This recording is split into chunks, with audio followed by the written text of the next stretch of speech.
Versatile مسلمہ۔ السلام علیکم بھائیوں اور بہنوں، لونڈیاں یا باندیاں، یہ اسلام میں نہایت سنگین مسئلہ ہے اور مسلمانوں پر ایک گھٹیا الزام۔ دوستو، ایک انسان کی زندگی کے کئی پہلو ہوتے ہیں۔ میں حیران ہوں کہ غیر مسلم کس طرح صرف مسلمانوں اور ہمارے نبی کی جنسی زندگی میں ہی دلچسپی رکھتے ہیں۔ یہ لوگ کبھی ہمارے نبی کی عاجزی، بہادری اور خدا خوفی کے متعلق سوال نہیں کرتے۔ وہ یہ نہیں دیکھتے کہ کس طرح قریش کے بت پرستوں نے ہمارے نبی کو ایذا پہنچائی اور کس طرح اس وقت کے مسلمانوں کے ساتھ ظلم کیے۔ وہ یہ نہیں سوچتے کہ کس طرح بہادری سے مسلمانوں نے قریش کے کافروں کو بدر کے مقام پر شکست دی۔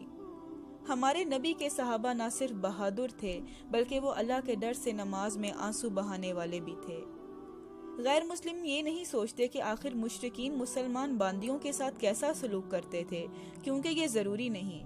بالکل ایسے ہی جیسے مسلمان عورتیں دنیا کے کئی حصوں میں ذلیل و رسوا ہیں، جیسے برما، کشمیر، سوریا، مگر غیر مسلم صرف ان عورتوں کے لیے بہت پریشان تھے جو سعودیہ میں گاڑی نہیں چلا سکتی تھیں۔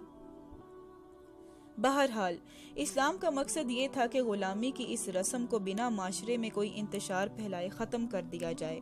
آپ یہ بھی جان لیں کہ لونڈیاں یا باندیاں رکھنا، ان سے جنسی تعلقات بنانا، بچے پیدا کرنا، اسلام سے پہلے ہی عرب معاشرے میں موجود تھا۔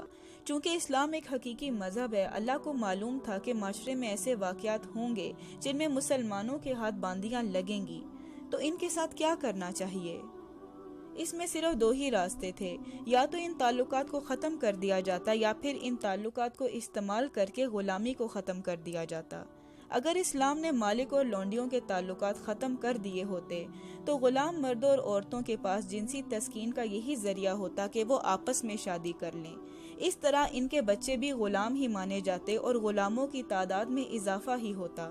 اس لیے اسلام نے ان تعلقات کو حدود کے ساتھ جاری رہنے دیا۔ ان باندیوں کے حالات ان عورتوں سے بہت بہتر ہیں جنہیں جنگی قیدیوں کے نام پر قید کر کے ان کے ساتھ انسانیت سوچ سلوک کیا جاتا ہے اور کوئی جواب دہ نہیں۔ آپ یہ بھی سوچیں کہ اگر اللہ تعالیٰ نے ان تعلقات کو ممنوع کر دیا ہوتا تو ان باندیوں کے ساتھ کون سا آزاد یا غلام آدمی شادی کرتا؟ ایسی عورت جو اپنے مالک یا مالکوں کو خوش کرتی رہی ہو، اسے کون اپناتا؟ ایسے میں اپنا پیٹ پالنے کے لیے ان عورتوں کو جسم فروشی ہی کرنا پڑتی۔ جب ایک باندی اپنے مالک کے بچے کو جنم دیتی ہے تو وہ آزاد عورت بن جاتی ہے اور اس کی اولاد بھی آزاد ہوتی ہے۔ اسلام نے مالکوں پہ یہ لازم کیا کہ وہ اپنی لونڈیوں اور ان کی اولاد کی ذمہ داری اٹھائیں۔ اسلام نے لونڈی کو یہ حق بھی دیا کہ وہ کسی آزاد آدمی سے نکاح کر کے آزاد بھی ہو سکتی ہے۔ دوستو، ہمارے نبی نے اپنی یہودی لونڈی ریحانہ سے ان کو آزاد کر کے ان سے نکاح کی اجازت مانگی۔ اللہ کے رسول اپنی لونڈی سے نکاح کے لیے ان کی اجازت لے رہے ہیں، تو کیا آپ کو لگتا ہے کہ یہ مذہب باندیوں سے جنسی زیادتی کی اجازت دیتا ہوگا؟ آئیے اس حدیث کو پڑھتے ہیں۔ حضرت درار بن ازور نے اپنے ساتھیوں کے ساتھ ایک علاقہ پر حملہ کیا اور وہاں انہیں ایک خوبصورت باندی نظر آئی جو انہیں بہت پسند آئی۔ انہوں نے اپنے ساتھیوں سے گزارش کر کے اس کو اپنی لونڈی بنا لیا اور اس کے ساتھ جنسی تعلقات بنا لیے۔ جب ان کا مشن ختم ہوا تو انہیں اپنے کیے پر ندامت ہوئی اور انہوں نے خالد ابن الولید سے اپنی غلطی کا ذکر کیا۔ حضرت خالد نے کہا کہ میں تمہیں اس کی اجازت دیتا ہوں، پر درار نے کہا نہیں، تب تک جب تک آپ عمر کو اس کے متعلق نہیں پوچھ لیتے۔ حضرت عمر جو اس وقت کے خلیفہ تھے، انہوں نے جواب دیا کہ درار کو سنگسار کر دیا جائے۔ سبحان اللہ! کیا آپ کو لگتا ہے کہ اسلام پر تنقید کرنے والے یہ لوگ اسلام کو حضرت عمر سے زیادہ جانتے ہیں؟ دوستو، قرآن کی سورۃ 4 آیت 36 میں اللہ تعالیٰ مسلمانوں کو حکم دیتا ہے کہ وہ صرف اللہ کی عبادت کریں اور اپنے غلاموں کے ساتھ اچھا سلوک کریں۔